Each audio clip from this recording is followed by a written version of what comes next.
Uma noite de festa entre amigas, risadas, músicas e, de repente, uma mulher encontrada morta no quintal. Ferimentos estranhos, explicações que não convencem, e um caso que até hoje deixa muitas perguntas sem respostas.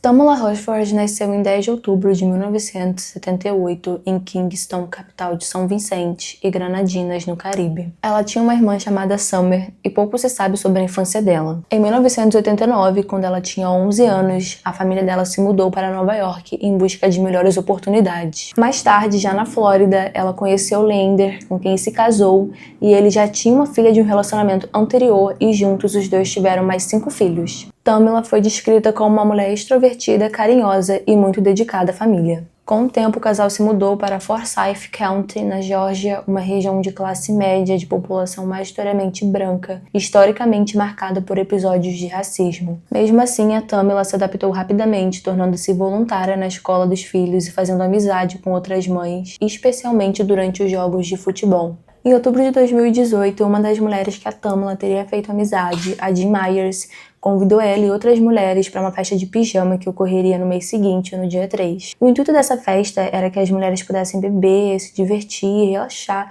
sem se preocupar, com a rotina dos filhos. E assim, para que ninguém precisasse voltar bêbada para casa, a Jean convidou todo mundo para dormir na casa dela. Tamala chegou por volta das 8h30 da noite, vestida com um pijama branco de patinhas, e levou uma garrafa de tequila de presente para Jean, que mais tarde alegou não ter bebido porque ela não gostava dessa bebida. Além dela, estavam presentes 7 mulheres, das quais ela não era amiga, mas isso não foi problema, rapidamente ela se enturmou, e mais tarde 3 homens também se juntaram a elas, entre eles o namorado de Jean, o José Barreira, o namorado de outra mulher que também estava presente e um homem não identificado. A Tamala era a única negra presente na casa. Ela também era a única da festa que fumava e durante a noite ela saía algumas vezes para poder ir até a varanda fumar.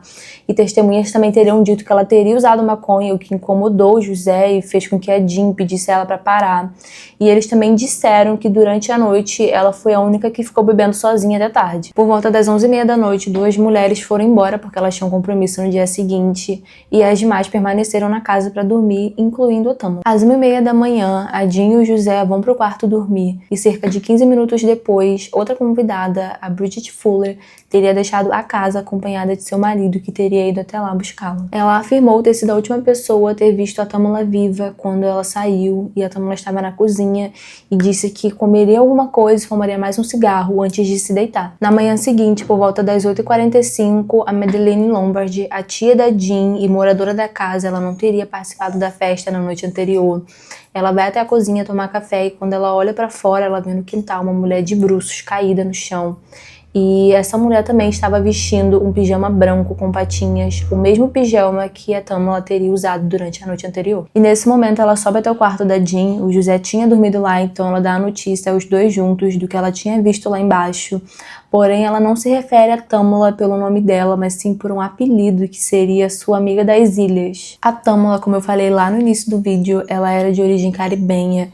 Então, muitas pessoas acreditam que a forma que a Madeleine se referiu a ela, amiga das ilhas, teria sido usada de forma pejorativa devido às origens dela. Às 8h59 foi feita a ligação para o serviço de emergência. Durante a ligação, a Jean, que teria ligado, ela ficou muito aflita, muito desesperada, então ela passa o telefone para o José para que ele falasse o que tinha acontecido. E nesse momento o José diz que a Tamala não estava se mexendo e ele começa a descrever como o corpo dela foi encontrado no quintal. E ele também começa a explicar o que poderia ter acontecido. Então ele diz que ela poderia ter caído da varanda porque ela bebeu.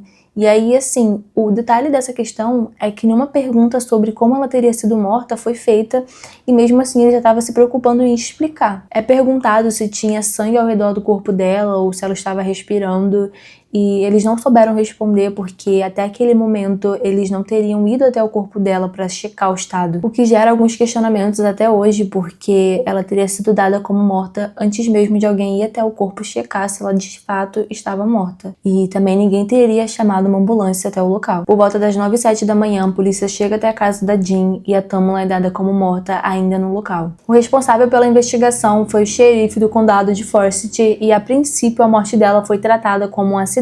De acordo com a autópsia, o corpo da Tamala apresentava múltiplos ferimentos causados por força contundente, Ou seja, devido ao impacto que o corpo teria sofrido quando ela caiu da varanda, que eu acredito que tenha cerca de 4 metros de altura, e caído no chão diretamente. Os ferimentos foram distribuídos principalmente pela cabeça, pescoço e tronco. Ela também tinha cortes no rosto, nos pulsos, nas mãos e nas pernas, além de uma laceração no ventrículo direito do coração que indica um impacto forte na região do peito. O pulso direito estava fraturado, possivelmente resultado de uma tentativa de se proteger durante a queda, e havia ainda escoriações nas canelas que correspondiam a uma borda metálica decorativa presente no quintal, sugerindo que ela pode ter se chocado contra o objeto antes de cair no solo. Exames revelaram também que havia uma grande quantidade de álcool no sangue dela, quase 3 vezes o limite legal, e os relatórios toxicológicos revelaram também vestígios de maconha e alprazolam, um medicamento para ansiedade, embora a família insista que ela não tenha tomado nenhum medicamento. Ao longo da investigação, 30 pessoas foram entrevistadas, incluindo familiares, amigos e convidados da festa. Mas apesar dessas lesões graves, a autópsia concluiu que o que aconteceu com a Tamela foi um acidente, atribuída a uma queda sob influência do álcool que teria sido responsável por comprometer o seu equilíbrio e o seu reflexo. O resultado final da autópsia foi finalizado em 20 de fevereiro do ano seguinte e o caso foi encerrado. O Major Joe Perkins, do gabinete do xerife do condado de Forest,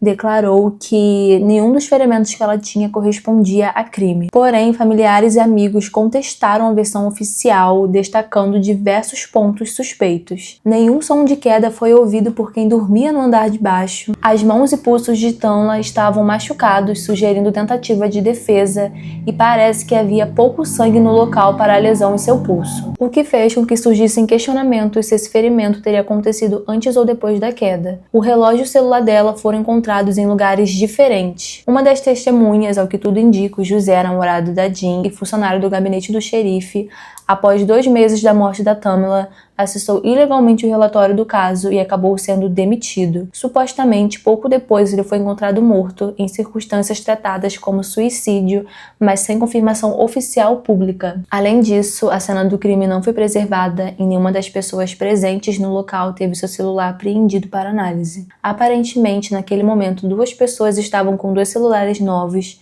e os detetives descobriram que mensagens de textos e imagem foram recentemente apagadas, não havendo investigação acerca disso. Em 5 de julho de 2020, o advogado da família, Ralph Fernandes, escreveu uma carta a Leander alegando que a investigação feita pela equipe dele sobre os detalhes do caso sugeria fortemente homicídio, alegando que os ferimentos no corpo de Tamela poderiam estar ligados a uma luta física, mas devido à ausência de fotos da autópsia inicial, não foi possível obter uma conclusão definitiva. No mesmo ano, com repercussão nas redes sociais, incluindo uma petição para a reabertura do caso que envolveu mais de 700 mil assinaturas, o caso ganhou nova atenção pública. Em 12 de junho de 2020, o xerife do condado de Forest, Ron Freeman, enviou uma carta solicitando que o caso fosse reaberto e investigado pelo GBI, que concordou em reabrir o caso em 18 de junho do mesmo ano, mas não chegou a especificar quando a investigação começaria. Em 28 de julho de 2021, o GBI concluiu a investigação e decidiu não prosseguir com as acusações criminais. Houveram manifestações acerca do caso de Tamela e movimentação na internet, como a hashtag intitulada Justice for Tamela Horsford, que questionava as investigações sobre o caso e pedia justiça por ela. O caso de Tamela Horsford é um dos mais misteriosos de todos os tempos. Uma morte declarada como acidental, mas que deixou marcas, dúvidas e feridas em aberto. E você, acredita na versão oficial ou acha que tem algo por trás dessa história? Não esquece de comentar aqui embaixo o que você achou desse caso, deixe também sugestão de novos casos aqui pro canal. E se você gostou desse vídeo, por favor, curta e se inscreva, vai me ajudar muito. Até o próximo.